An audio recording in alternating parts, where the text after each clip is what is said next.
Muy buenas tardes, estimadas y estimados.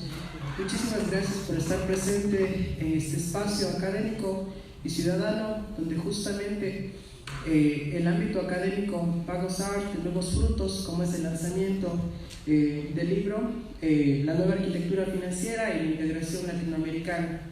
Por otro lado, también vale la pena hacer referencia que todo el día de hoy se vivió una jornada académica de alto nivel internacional efectuada con la Facultad de Economía, el Instituto de Investigaciones Económicas y también la Universidad de Granada.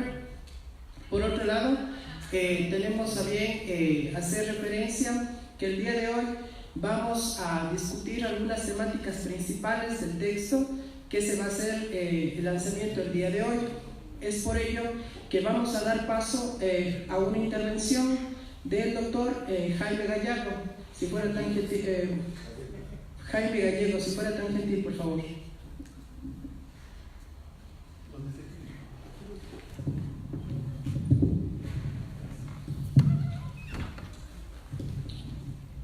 Buenas tardes con todas y todos acá, con el placer enorme de poder conversar, presentar este libro maravilloso que ha escrito Pedro Páez.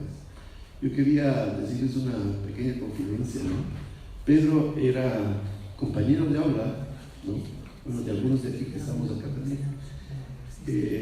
Siempre, y lo voy a decir públicamente, siempre para mí fue un referente, ¿no? Un referente en los principales temas de discusión. Acuérdense que nosotros estudiamos economía en los años 80, ¿no? Donde empezó la globalización, donde empezó a existir una política neoliberal terrible que acabó con el Ecuador. Y el Pedro fue un referente crítico muy importante, al cual muchos nosotros le seguimos, y por eso mi placer tan grande todavía, que ya viejitos todavía sigo aprendiendo de Pedro con sus enseñanzas, nada más. Ya para entrar en materia, ¿no es cierto? Pedro ha puesto, yo digo, el dedo en la llaga de muchos temas que están flotando en el quehacer económico mundial. Y cuando digo el quehacer económico mundial me refiero a la economía mundial con sus vaivenes y también a la academia, ¿no? Parece que se generó una especie de vacío mundial, porque el discurso del mainstream, el discurso oficial, el del consenso de Washington, las políticas neoliberales, se apoderaron de todos los resortes del pensamiento humano y parecía que todo iba a terminar ahí, tanto que se habló del fin de la historia, ¿no? Menos mal que no ha sido así, ¿no? Menos mal que no ha sido así.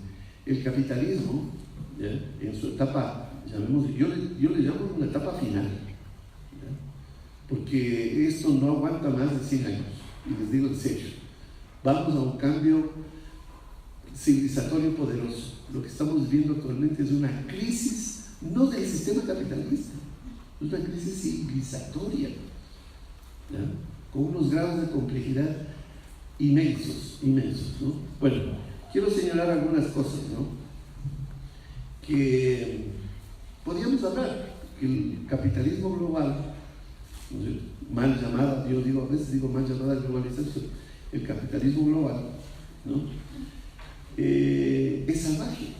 Pero cuando yo oigo hablar a mucha gente de esto, y después de ver muchos programas de la National Geographic sobre la naturaleza y cómo, yo digo, la naturaleza no es salvaje, tiene una racionalidad, ¿no? Decirle salvaje al capitalismo es decirle un piropo.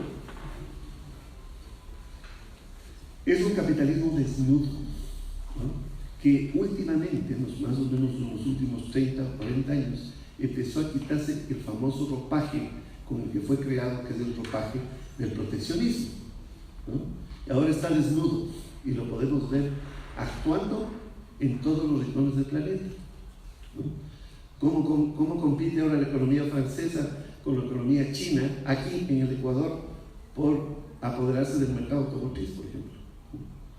Y parece que no pasa nada. En todos los rincones del planeta estamos permeados por una lógica que a veces si no nos salimos de esa lógica, no la podemos ver, y no podemos ver las alternativas, que es lo fundamental. Bueno, yo le llamo a este capitalismo global muy parecido a la figura mitológica de Saturno comiéndose a sus hijos, ¿no? Saturno comiéndose a sus hijos. El sistema se está autoinmolando y no nos damos cuenta. Y no nos damos cuenta, ¿por qué? Porque estamos perdiendo biodiversidad a una velocidad impresionante. Las externalidades ambientales son terribles, terribles. Y lo que está de moda, por ejemplo, el uso del plástico, eso es una minucia frente a todo lo que está pasando en el mundo con externalidades negativas, ¿no? Bien, pero entonces este sistema, que además genera unas asimetrías impresionantes, las Naciones Unidas publica algo que me parece ya vergonzoso, ¿no? El 1% más rico de la población le corresponde el 45% de la riqueza del mundo. Esto no existía hace 100 años. Entonces, nos despertamos a una realidad que es demasiado poderosa y inminente, ¿no? Las asimetrías van calando a todo nivel. Por ejemplo, quiero poner un ejemplo, ¿no? La economía de Estados Unidos, en los años 60, hasta los años 65, más o menos, que tengo la estadística, había 5% de la población, de su población, estaba en estado de pobreza absoluta. Estados Unidos, con todo lo que había crecido, sobre todo desde la crisis de los años 30, y después apoderándose del centro mundial, ¿no es cierto? Estados Unidos redujo la pobreza, ¿no? Le llamaron estado de bienestar. Acuérdense ustedes, ¿no? Una tremenda intervención del Estado que favoreció a ese estado de bienestar. Han pasado, y sigue pasando esta famosa noche neoliberal en Estados Unidos. ¿Saben cuál es el resultado? Les voy a decir las cifras que dio Hillary Clinton en su campaña electoral. 30% de la población de Estados Unidos está en pobreza absoluta. O sea, pasó del 5 al 30. En Estados Unidos. Bien. Sobre esto, los economistas hablamos, ¿qué culpa tiene el capitalismo acá? Sino de sobreproducir. Si la crisis, ¿no?, es nada más que una crisis de sobreproducción. Pero en la medida que es más eficiente produciendo el sistema, es más excluyente, ¿no? Nos deja a la población mundial, ¿no?, con un desempleo estructural brutal, con un subempleo tremendo, ¿no es cierto? Y están bajando los salarios a nivel mundial, ¿no? Fíjense, España, yo viví muchos años en España, hace mucho tiempo, bueno, en los años 90. Yo decía, ¿dónde hay pobreza en España? Yo ni la veo siquiera, no hay barrios marginales. Hoy los estudiantes universitarios recogen basura para comer, de los basureros comen los estudiantes universitarios. Hay testimonios. ¿Qué pasó? ¿Qué pasó en Europa?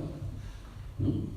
Algo está pasando. Bien, lo que ha venido pasando, ¿no es cierto?, es que esta globalización excluyente que yo le llamo, ¿no?, tiene un alma. El capitalismo global tiene un alma, es ya no de producir para consumir bajo un esquema determinado, ¿no?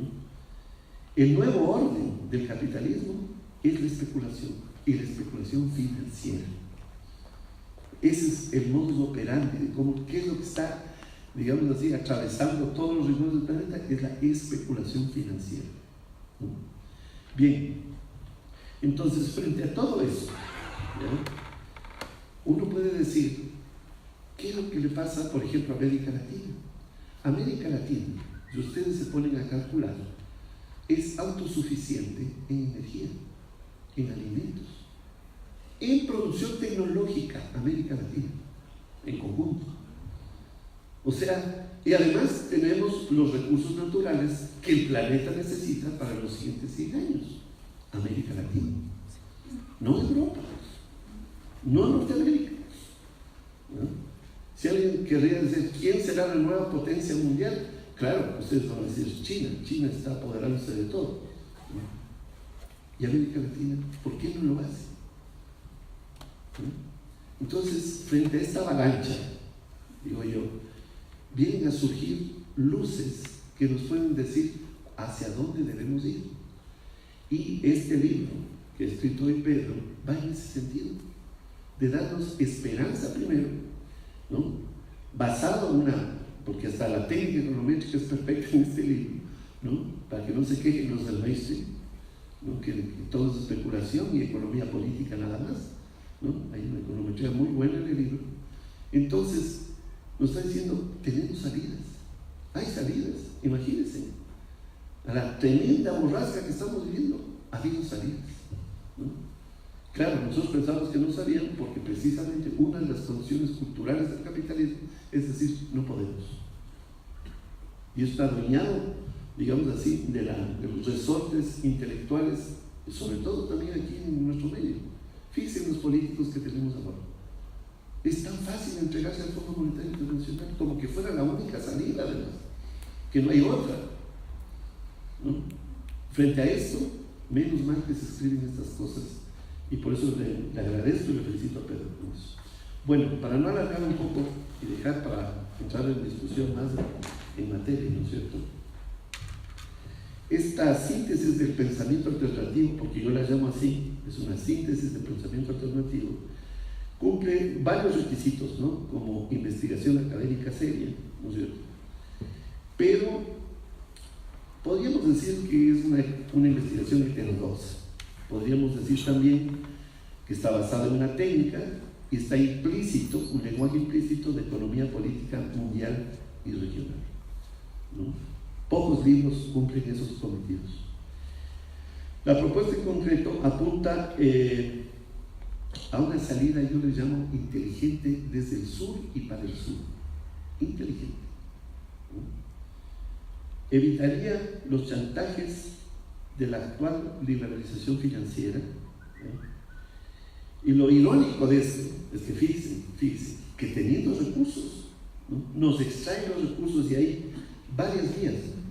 El intercambio desigual, ahí se llevan la riqueza, ¿no? También podemos hablar del deterioro de los términos de intercambio en ese mismo sentido. Entonces, la inversión extranjera, voy a decirlo así, no es académico decirlo así, pero lo voy a decir así, la tan cacareada inversión extranjera, que viene y saca por $1 invertido, puede sacar 5 o 10, depende del sector. O sea, extrae riqueza. Eso hay que calcularlo. Bueno, se llevan por patentes, por varias cosas. Hay una extracción del excedente de nuestras sociedades. ¿Y saben cómo nos devuelven? Con deuda. Endeúdese y paguen los intereses. Esa es la realidad que vivimos.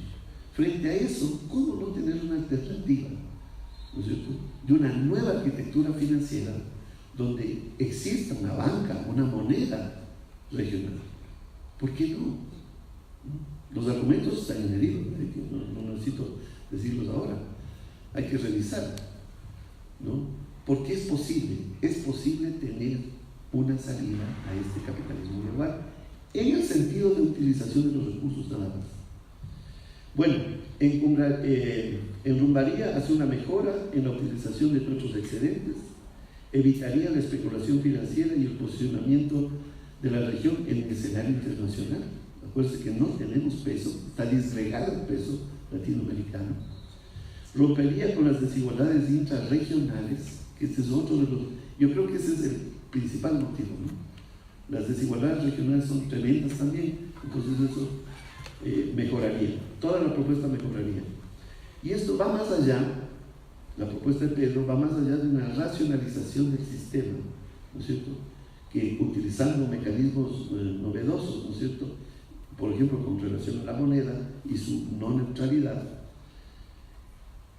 es posible, ¿no es cierto?, tomar en cuenta, ¿ya?, que nos han dominado desde el punto de vista especulativo financiero, y esto evita totalmente la especulación.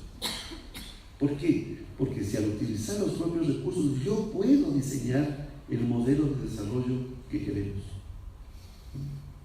Bueno, ustedes van a decir, pero eso es imposible porque la unidad política, que en un tiempo casi fue visiblemente posible, a inicios de los 2000, hoy ha terminado.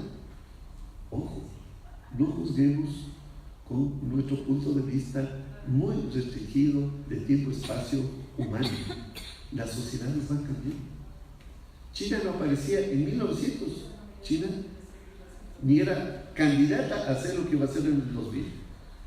Las cosas cambian radicalmente y tenemos las potencialidades. Y yo sí creo, yo soy bastante optimista, pese al diagnóstico pesimista que puede aparecer.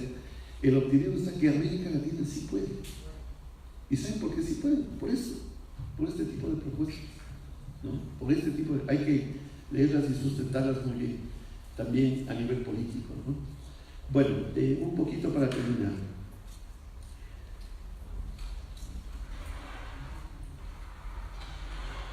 La propuesta de Pedro, ¿no? Yo le llamo, está en el mar de lo deseable, ¿no? Y va, con toda seguridad, ¿no? Van a pasar algunos años, incluso a veces décadas, pero las cosas caen por su propio peso. Las necesidades son inminentes. Si la región no se integra, ¿no? Que es la esperanza del mundo, la esperanza del mundo es América Latina, no se integra, jamás socaremos la tierra de lo posible, pero hacia allá vamos, ¿no? Bueno, Pedro, aquí, nuestro amigo, ya despertó. Lo que falta es que América Latina despierte, no solo para reformar el sistema, sino para superar la trampa civilizatoria en la que estamos. Felicito a Pedro por el libro.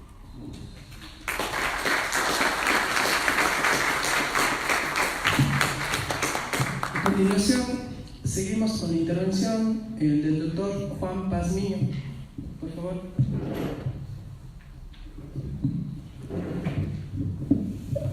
Gracias, buenas tardes, buenas noches a todas, a todos. Yo pensé que iba a ir al último.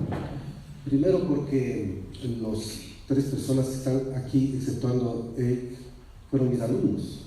Y si el economista García dice que hemos envejecido, no sé a quién se refiere. La otra cuestión, a Pedro le conozco desde el colegio, fue mi alumno en el colegio y después en la universidad. Sé de sus capacidades, de tal manera que ahora que presenta un libro importante a la sociedad ecuatoriana, claro, es fruto de su esfuerzo que es de años. Y los otros 2 colegas que son economistas, ya el Diego me ha culpado en alguna oportunidad públicamente que él siguió economía por mi culpa. Me imagino que sigue en las mismas. Pero bueno, en fin, eso como introducción. Yo soy historiador económico, y por tanto cuando leo un libro, cuando aprecio una circunstancia, tengo que observarlo desde la perspectiva histórica para poder juzgar mejor lo que se está planteando. Y he traído algunas notas para hacer ciertas referencias que me parecen importantes. Normalmente no uso lentes, pero ahora sí voy a usarlos. No me gusta que me tomen fotos con lentes, por si acaso. Hay 2 momentos históricos interesantes en el siglo XX. En el siglo XX los Estados Unidos están naciendo como potencia mundial, como potencia imperialista además. Su esfuerzo por continentalizar la economía data de 1915, lo más antiguo. Hay otros elementos que configuran su expansión, pero digo, ya un intento por continentalizar la economía es el primer Congreso Financiero Panamericano de 1915. El segundo es la Conferencia Financiera Internacional de Bruselas de 1920, impulsada también en parte por los Estados Unidos, pero se toparon con que los europeos querían hacer su propia integración. El tercero, 1921, la Conferencia General de las Comunicaciones y Transportes de Barcelona. Es decir, había una disputa entre Estados Unidos y Europa al respecto de la mundialización y particularmente la continentalización, que cristaliza en el Congreso de 1915, que lo convoca Woodrow Wilson. Este congreso se realizó en el edificio panamericano de Washington. Presidió un señor que se llama William McAdoo, que era secretario de Hacienda. Estuvieron presentes banqueros de los Estados Unidos y delegados de 18 países de lo que hoy es nuestra América Latina. El informe final de este señor William McAdoo dice muy claramente: los créditos en América hasta hoy provienen de Europa y por consiguiente tenemos que cambiar las cosas, porque los Estados Unidos deben ser el país con el que los americanos tengan firmes relaciones económicas. Y además establece otra segunda cuestión, dice, tenemos que establecer sucursales de nuestra agencia bancaria, ya se ha creado el Federal Reserve, es decir, la Reserva Federal o Banco Central de los Estados Unidos, tenemos que establecer esto en todos los otros países de América Latina. A nosotros nos llegará mucho más tarde, 1927, con la misión Cameron, cuando se funda el Banco Central. Había que restablecer el patrón oro y desde entonces ya hay el intento norteamericano que es permanente hasta nuestros días, cada vez con más fuerza, de tener un mercado libre en las Américas, es decir, una anticipación de lo que sería en nuestra época el ALCA. Y este mercado libre tenía que tratar el transporte, las comunicaciones, letras de cambio, documentos mercantiles, aduanas, facturas, giros, propiedad intelectual, etc. Como se puede ver, ya desde esa época esta enorme nación está haciendo proyecciones de su economía. Por Ecuador, por cierto, participaron en esa reunión el doctor Juan Cueva García, el doctor Vicente González y el doctor Enrique Gallardo. Con la visión oligárquica de la época, estamos hablando de 1915, plena dominación de la plutocracia en el Ecuador. Claro, ellos lo único que dijeron es, esto no nos interesa mucho. Lo único que queremos es que si se crea esta unidad financiera, que los Estados Unidos nos dé un préstamo de 3 a 5 millones de dólares para que el gobierno ecuatoriano pague a los bancos privados lo que les debe, y nada más. No se está ninguna otra alianza. Y además esa era la época en que los bancos ecuatorianos habían financiado al Estado, el Estado les debía, y por consiguiente, como el Estado no tenía dinero, por cierto, el Estado del Ecuador a la época era raquítico, hoy sigue siendo raquítico y es un mito eso del Estado grande y que hay que achicarlo, es un mito, pero no es el momento de hablar del asunto, en algún otro momento podré comprobarlo. Y los bancos ni siquiera aceptaban la penetración de bancos extranjeros. El Ecuador ha sido siempre hasta ahora resistente a que penetre la banca extranjera, peor en esa época. Entonces, este es el primer momento. El segundo momento histórico viene con la segunda revolución, con la Segunda Guerra Mundial, y le antecede en definitiva el presidente norteamericano, al igual que Woodrow Wilson, demócrata, mucho más claro para nosotros, es Franklin Delano Roosevelt, quien gobierna entre 1933 y 1945. Franklin Delano Roosevelt tiene dos políticas, una interna en los Estados Unidos y otra externa.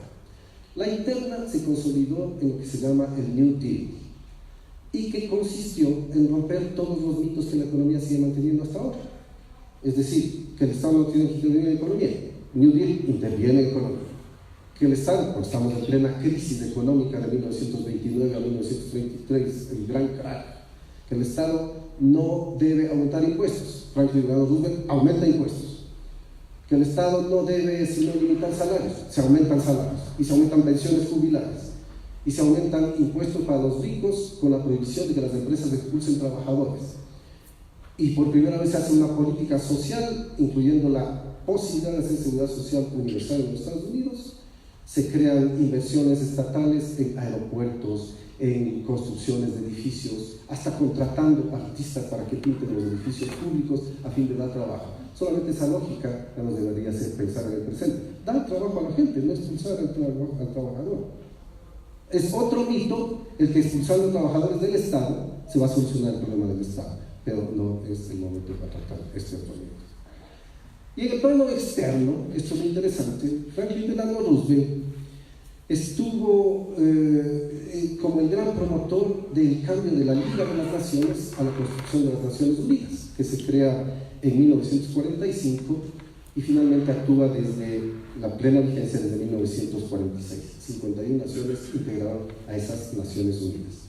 Pero el otro es la Conferencia Monetaria y Financiera de Bretton Woods. Todos los economistas saben esto, en New Hampshire, en julio del 44. De esta Conferencia Monetaria y Financiera nacen 3 instituciones. 1, el Fondo Monetario Internacional. 2, el Banco Internacional de Reconstrucción y Fomento, o Banco Mundial. Y 3, el GATT, el General Agreement on Trade and Trade, es decir, Acuerdo Comercial de Tarifas y Comercio. Por cierto, vale como anécdota, Gobernaba el Ecuador José María Velasco Ibarra, a raíz de la gloriosa de 1944. Y fueron delegados oficiales a la fundación del Fondo Monetario Internacional dos personas. Esteban Carbo, que era el consejero financiero de la Embajada del Ecuador en Washington, y Sixto Durán Ballén, ministro consejero, después presidente de la República y uno de los más grandes privatizadores de la economía nacional que ha tenido este país. Y se aprobó, para un poco extrañeza de todos los que estamos ligados a cierto tipo de pensamiento, aprobó el Congreso Nacional la inclusión del Ecuador al Fondo Monetario Internacional bajo la presidencia del Congreso, y firma el documento don Manuel Agustín Aguirre, y es secretario de ese Congreso don Pedro Jorge Vera. ¿Cómo son las cosas de Congreso? Bien, otro dato muy rápido. El Ecuador aportó al Fondo Monetario Internacional, se comprometió a aportar $5 millones. Los Estados Unidos, 2.750 millones. Y al Banco Mundial, el Ecuador aportaría 3,5 millones, 3,200,000, y Estados Unidos 3.175 millones. ¿Por qué hablo de estos dos hitos? Porque naturalmente, una vez creado el Fondo Monetario Internacional, tuvo en América Latina una presencia simbólica, insignificante, hasta la crisis de la deuda externa de 1982 en adelante. Y entonces, América Latina ahora sí conoce qué ha sido el Fondo Monetario Internacional. En definitiva, años 80, años 90 e inicios del nuevo milenio. 25 años, casi 3 décadas en que América Latina conoce al Fondo Monetario Internacional. El Ecuador, por cierto, firmó 16 instrumentos con el Fondo Monetario Internacional. El primero en el 83 con Osvaldo Hurtado, en el 84 con ese mismo presidente, en el 85, 86 y 87 con León Febres Cordero, en el 89, 90 y 91 con Rodrigo Borja, en el 92, 93, 94, 93, 94, 94, 95, más el Plan Económico de 1992 con Sixto Durán Ballén, uno con Abdala Bucarán en el 97, otro con Fernando Alarcón en el 97-98, uno con Gustavo Novoa en el 2000 y el último con Lucio Gutiérrez en el 2003. Los que son economistas son sociólogos, son politólogos, es gente que se informa, que de alguna manera quiere conocerle mejor al país, y en general toda la gente que está aquí presente se acordará cuál era el recetario del Fondo Monetario. Algo ha dicho el economista Jaime Gallegos al respecto, pero en definitiva era liberar precios para que el mercado interno sea un mercado de libre competencia, pero también liberar precios internacionales, por supuesto que también tenemos que competir países de este tamaño con los Estados Unidos, con Europa, con los gigantes del mundo.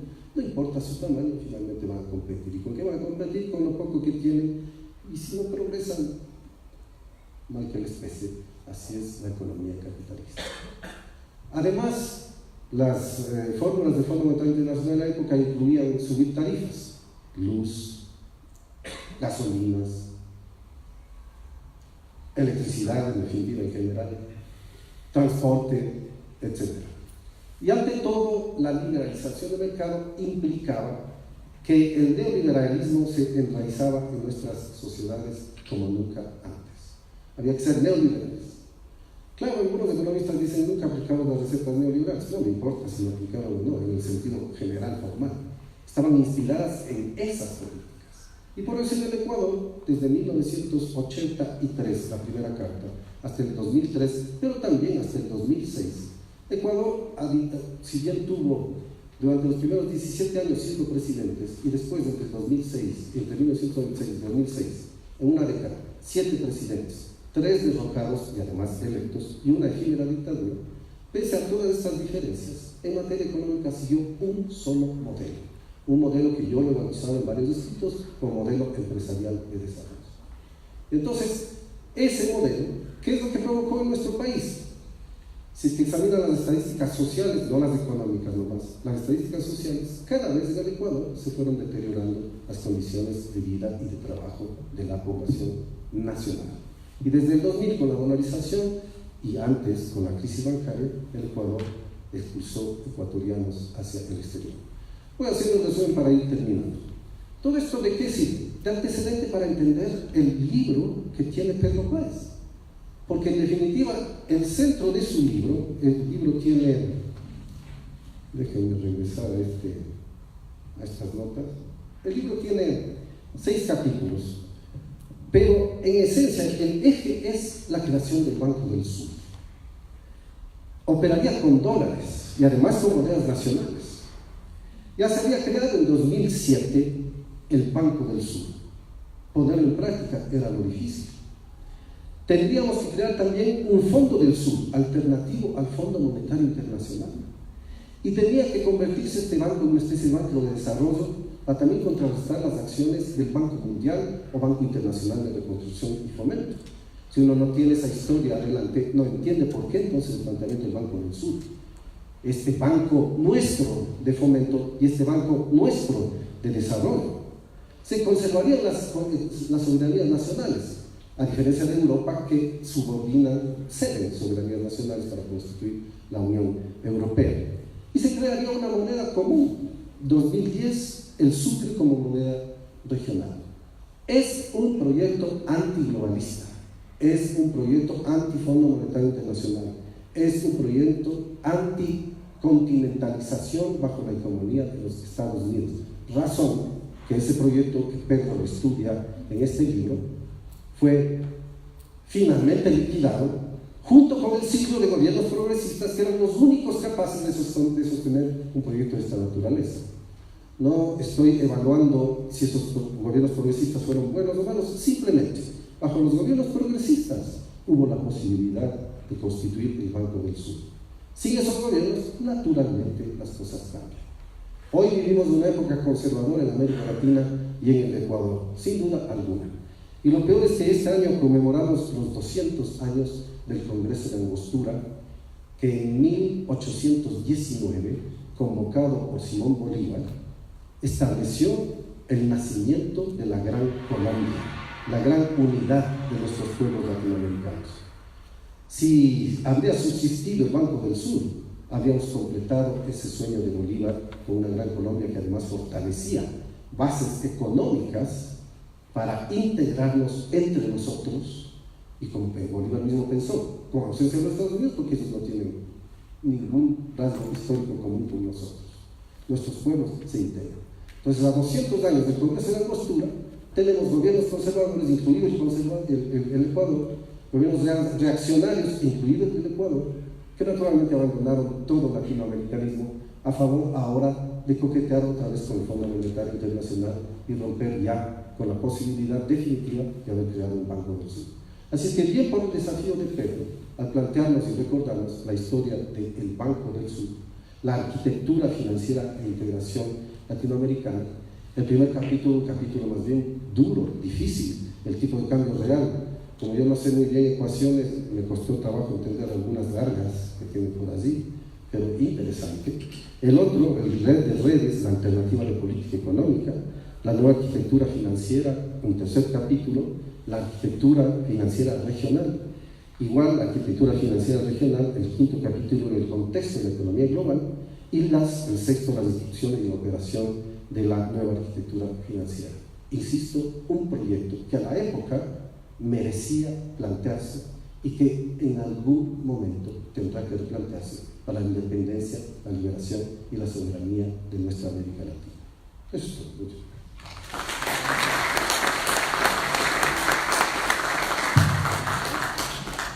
Me permite hacer un paréntesis. Justamente como jóvenes UNASUR Ecuador, nosotros 2 años consecutivos siempre apoyamos y trabajamos lo referente a la nueva arquitectura financiera. Como decía el estimado ponente, cuando uno habla de arquitectura financiera, habla de proyectos que engrandecen la soberanía financiera de Sudamérica, de Latinoamérica. Cuando uno habla de la nueva arquitectura financiera, habla del sistema de compensación de pagos digital Sucre, habla del Observatorio de Transnacionales del Sur, habla de Banco del Sur. Uno de los proyectos emblemáticos, como hacía referencia el estimado ponente, Banco del Sur es un proyecto financiero que está en ejecución, lastimosamente por la coyuntura y los proyectos políticos que están ahorita en coyuntura en toda Sudamérica, no han podido dar otro paso más. Tengo conocimiento que, por ejemplo, algunos bancos centrales ya hicieron sus aportes para que el Banco del Sur camine, Lastimosamente, como ustedes saben, los proyectos políticos moldean las voluntades políticas de los gobiernos para apoyar temas soberanos, temas que nazcan desde el sur para el sur. Lastimosamente, las lógicas han cambiado justamente porque no hay una reivindicación de lo nuestro, no hay una reivindicación de la historia económica de nuestros pueblos del sur. Agradezco por estar en este espacio porque justamente reivindica el apoyar este tipo de proyecciones académicas que sigan tocando con énfasis la nueva arquitectura financiera. Desde las organizaciones sociales nunca hemos esperado de las instituciones públicas para tocarlo en la academia este tipo de temáticas. Siempre primero nos hemos empoderado como sociedad civil y después como académicos para poder tratarlo después con mayor articulación como lo estamos haciendo en este momento. Una vez dicho eso, doy paso al honorable ponente Eric Meyer, por favor, si fuera tan gentil.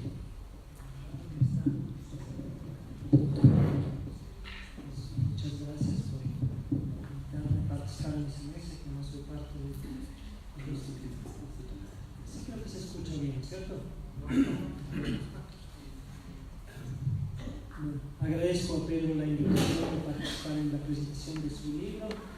Intentaré ser breve para que él mismo tenga tiempo para contar cómo se gestionaron las ideas que están presentes en el libro. Creo que sería muy enriquecedor, digamos, conocer el proceso de gestión y nacimiento de esa idea. Bueno, el ponente que me decía ya presentó un poco el contenido del librito. Quisiera enfatizar un aspecto, sobre todo sin entrar mucho en detalle, para despertar un poco el apetito de la lectura. Creo que el libro existe ya, quizás pueden llevárselo y dedicarse a eso. Bueno, lo que a mí me parece es una muestra llamativa y muy alentadora de lo que podría ser como una muestra de lo posible de un quehacer teórico, académico y práctico en la periferia, ¿no? En la periferia, al margen de los centros académicos dominantes, donde se espera supuestamente de que se hagan los grandes desarrollos teóricos y de donde provienen todos los que reciben los supuestos premios Nobel que se han inventado para legitimar ese pensamiento mismo de los centros dominantes. Entonces, lo que tenemos aquí es una muestra de un pensamiento que se inscribe, a mi modo de ver, en la tradición propia latinoamericana de producción teórico y práctico desde la periferia, que, digamos, con el estructuralismo, con la teoría de la dependencia, ha aportado en décadas pasadas al pensamiento económico muy significativamente, sin siempre haber sido reconocido fuera de ese sentido. Pero que lastimosamente quizás es una tradición que se ha venido perdiendo en las últimas décadas, ¿no? Y donde esa confianza en la capacidad propia de desarrollar un pensamiento profundo se ha perdido y se ha más bien dejado impresionar por lo que institucionalmente se ha cada vez valorizado más, a veces enfatizando la forma, el desarrollo técnico, quizás la complejidad de los modelos frente a la sustancia, frente a la relevancia del argumento teórico, frente a la relación con la realidad concreta que se está analizando. En ese sentido, quizás recuerdo una expresión que André Gunder Frank, uno de los exponentes de la teoría de la dependencia, llamó como un privilegio epistémico de estar pensando desde la periferia. André Gunder Frank era bien indicado para saberlo porque hijo de judío alemán, logró escapar del Holocausto con su familia, llegó a ser estudiante de la Universidad de Chicago, hizo su doctorado con Milton Friedman y luego llega a Chile y comienza a, digamos, ver el mundo desde otra perspectiva y reconoce que estar situado, estar ubicado en un contexto diferente permite hacer preguntas diferentes, más profundas, permite plantear horizontes nuevos. Y yo creo que esa es una tradición de la cual este libro es una expresión, pero con la cual creo que sobre todo los jóvenes estudiantes, los jóvenes profesionales, deberíamos reanudar esa tradición propia en vez de estar intentando imitar, digamos, los últimos inventos de lo que se ha legitimado, ¿no?, a nivel global.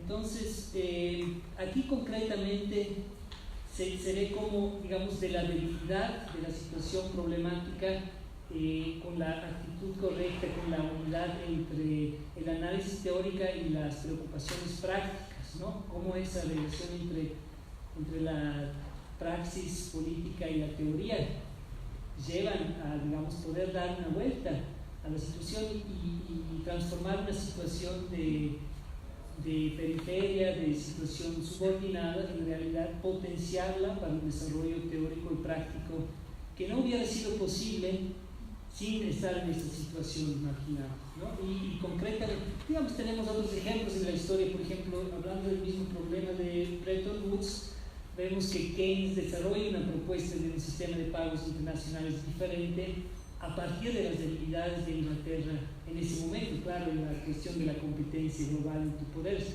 pero digamos, la debilidad, la situación de la emergencia exige un desarrollo teórico, digamos, mayor, ¿no? Y en este mismo campo aquí, digamos, en donde escribió Pedro, este libro es doble, ¿no? Es de la periferia, un país pequeño del periférico, pero que además ya no dispone de la moneda nacional, que tradicionalmente es un instrumento de la política. Entonces, al no constar con, digamos, esa moneda, ese medio, digamos, limitado pero existente de cierta soberanía monetaria, tenía que profundizar el estudio de qué es el dinero, ¿no? Y qué significa hacer una política monetaria. Y en esa profundización, digamos, llegó a plantear unas propuestas, digamos, que exigían romper con un cierto marco de comprender el problema del dinero.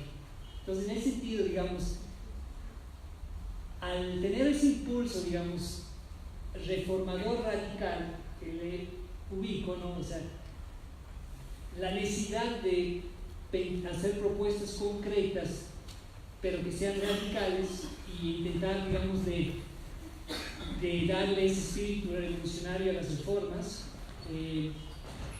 logró proponer un desarrollo muy creativo, y si no se ha logrado constituir en la realidad ahora, queda ahí como una tarea pendiente, y también una tarea teórica pendiente para los jóvenes, para desarrollar más en profundidad. Bueno, para resumir de cuentas, entonces se trata en realidad de una transformación del sistema monetario, financiero, tanto a nivel internacional como a nivel nacional.